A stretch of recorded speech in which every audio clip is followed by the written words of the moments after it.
नमस्कार. मी प्राध्यापक डॉक्टर सतीश कदम. आपण पाहत आहात गाळीव इतिहास. आजचा आपला विषय आहे गुढीचे काही ऐतिहासिक संदर्भ. त्याच्यानुसार गुढीपाडवा म्हणजेच हिंदू नववर्षाचा पहिला दिवस, जिथून चैत्र शुद्ध प्रतिपदा ज्याला आपण म्हणतो, तर त्याच्यानुसार ज्यावेळेला आपण पाहिलेलं आहे की हे खऱ्या अर्थानं नवीन वर्ष, त्याला आपण हॅपी न्यू इयर म्हणतो हिंदू धर्मातलं, तर तशा रीतीने हे सुरुवात असते. अगदी थोडा वेळ आपल्यासोबत राहा. जे नवीन असतील त्यांनी सबस्क्राईब करा, लाईक करा, शेअर करायला विसरू नका त्याच्यामध्ये.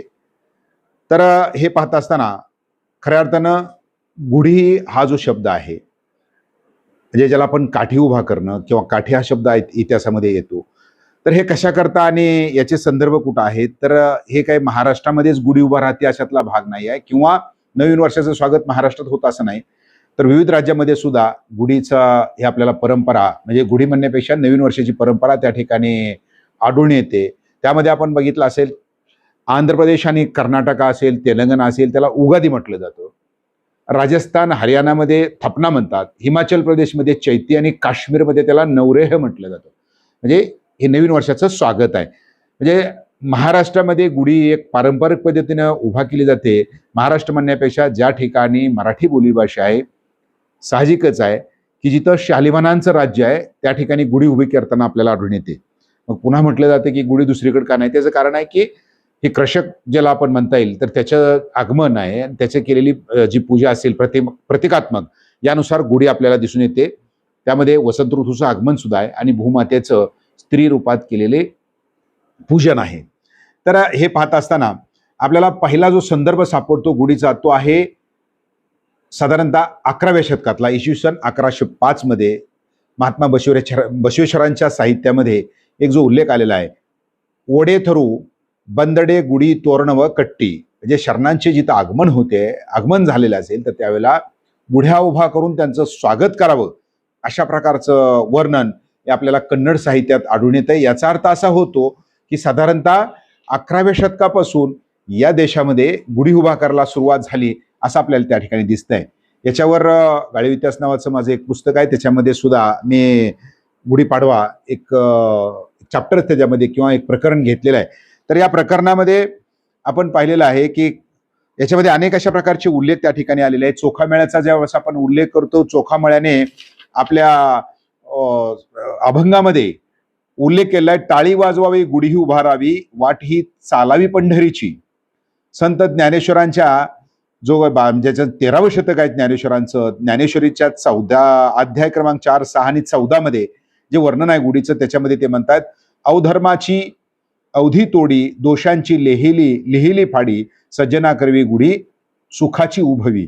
म्हणजे ज्ञानेश्वराच्या कालखंडामध्ये सुद्धा गुढी उभा केली जात होती असं आपल्याला दिसतंय. लीळाचरित्र म्हणजेच त्याला आपण माहीम भट्टाने लिहिलेलं लीळाचरित्र, तर त्याच्यामध्ये महानुभाव पंथाचं चौक रंग माळिका भरविल्या गुढी उभविली. संत एकनाथांचं जे 14वं शतक आहे, उभायुनी सायुजाची गुढी परापरी थडी पावले. संत जनाबाई त्यांचाही कालखंड त्यांच्या सोबतचा आहे, म्हणजे नामदेवांच्या सोबतचा आहे. ते म्हणतायत 13वं शतक, राया प्राप्ती झाला पट गुढी उभवी वशिष्ठ. संत तुकाराम महाराजांनी म्हटलेलं आहे, पुढे पाठविले गोविंदा गोपाळा देऊनी चपळा हाती गुढी.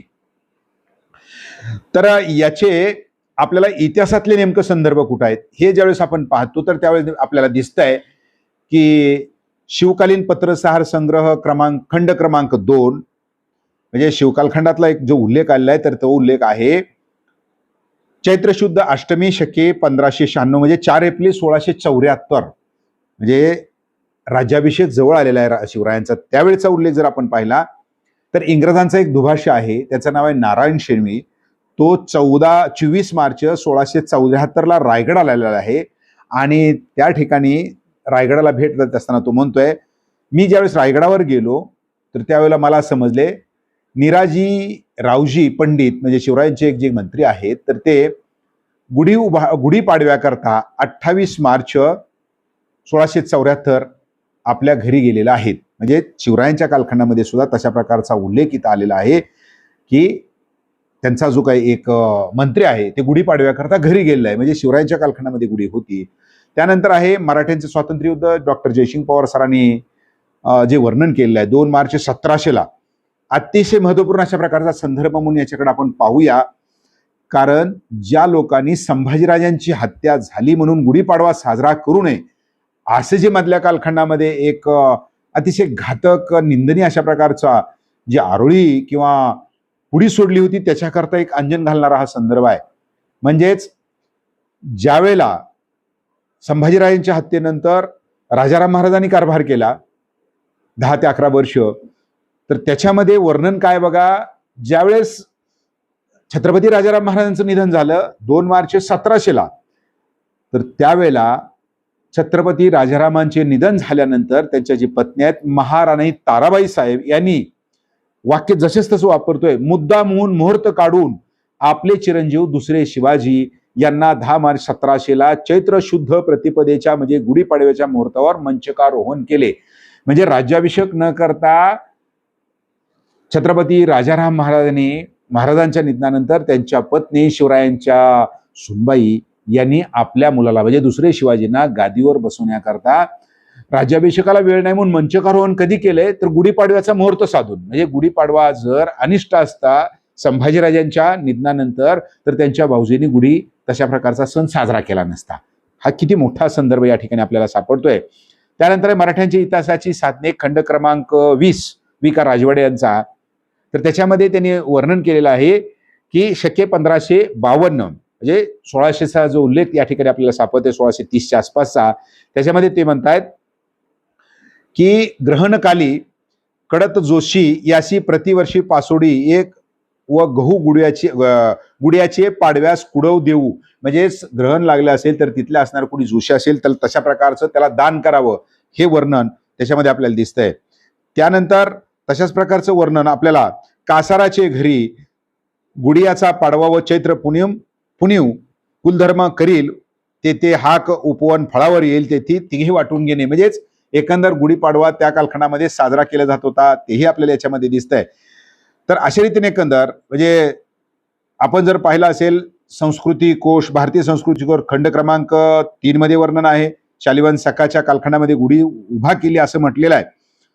आणि सर्वात महत्वाचं जे वर्णन केलं जातं की संभाजी महाराजांची हत्या जी केली असेल या गुढीपाडव्याच्या आदल्या दिवशी म्हणजेच अमावस्या दिवशी, तर त्याचं वर्णन मासिर आलमगिरी साकी मुस्तेद खान म्हणजेच खुद्द या असणाऱ्या औरंगजेबाचा सहकारी इतिहासकार त्यांनी जे वर्णन केलं आहे त्याचं सेतू माधवराव पगडी यांनी मराठी व औरंगजेब याच्यामध्ये वर्णन केलं आहे. तर त्या वर्णनामध्ये पहा काय म्हणतोय तो, त्याला म्हणजे संभाजीला जिवंत ठेवण्याऐवजी त्याला नाहीसा इफनाय करणे बरे असे बादशाहचे मत झाले. धर्मशास्त्रज्ञानी म्हणजे काजीने फतवा दिला, त्याबरोबर अमीर उमरावने हाच सल्ला दिला. त्या अनुसरून लुटारूचा कातिले कलतरीक म्हणजे संभाजीराजांचा वध करणे आवश्यक असे ठरविले गेले. त्यानुसार 11 मार्च 1691ला छत्रपती संभाजी महाराज आणि कवी कलशला तलवारीच्या योगे नरकात म्हणजेच दरके अस्फल काफर का बच्चा जहनमी जफ्त रफ्त म्हणजेच त्यानुसार त्यांना ठार मारण्यात आले. अशा प्रकारचा उल्लेख या ठिकाणी करण्यात आलेला आहे. तर अशा रीतीने एकंदर हा गुढीपाडवा जो आहे आम्ही सांगून या ठिकाणी थकलो. तुम्हाला कसा साजरा करायचा आहे ते तुम्ही ठरवा, ज्याच्या त्याचा संस्काराचा भाग आहे. फक्त एकच जाता सर्व राजघराणी म्हणजे कोल्हापूरचं राजघराणं असेल, सातारचं राजघराणं असेल, सर्व सरदार मंडळी असेल, तुळजाभवानी मंदिर असेल आणि त्याच्याचबरोबर शिवरायांचं मामाचं घराणं जे निंबाळकरांचं फलटणकर असेल, अशी सर्व मंडळी ही पारंपरिक गुढी उभा करतात. कुठल्याही प्रकारचा गुढीपाडव्याचा संदर्भ सांगणारा कुठलाही कागद अलीकडल्या कालखंडामध्ये सापडलेला नाही. असेल तर तो दाखल करावा. मात्र अनावश्यकपणे जसं आता विश्वास पाटलांनी सांगितलं माझी चूक झाली, अशाच प्रकारचे चुकीचे संदर्भ देऊन आपल्याला संभ्रमित केले जाते. त्यामुळं आपण प्रत्येकाने ठरवा. माझा आग्रह नाही आहे, मी पुस्तक आणि याच्या रूपाने सांगितलं तो पारंपरिक गुढी मी स्वतः उभा करतो, कारण का तो कृषी पूजक उत्सव आहे, शेतीची केलेली पूजा आहे. त्यांचा संभाजी महाराजांच्या हत्येशी काडी मात्र संबंध नाही आहे, हे पुन्हा या ठिकाणी नमूद करावं वाटतं. खुले आव्हान या ठिकाणी आहे, माझा नंबरही आहे याच्यावर देतोय. त्यामुळं हा व्हिडिओ आपल्याला कसा वाटला निश्चित सांगा, लाईक करा. कुणाशीही चर्चा करायला तयार आहे. धन्यवाद.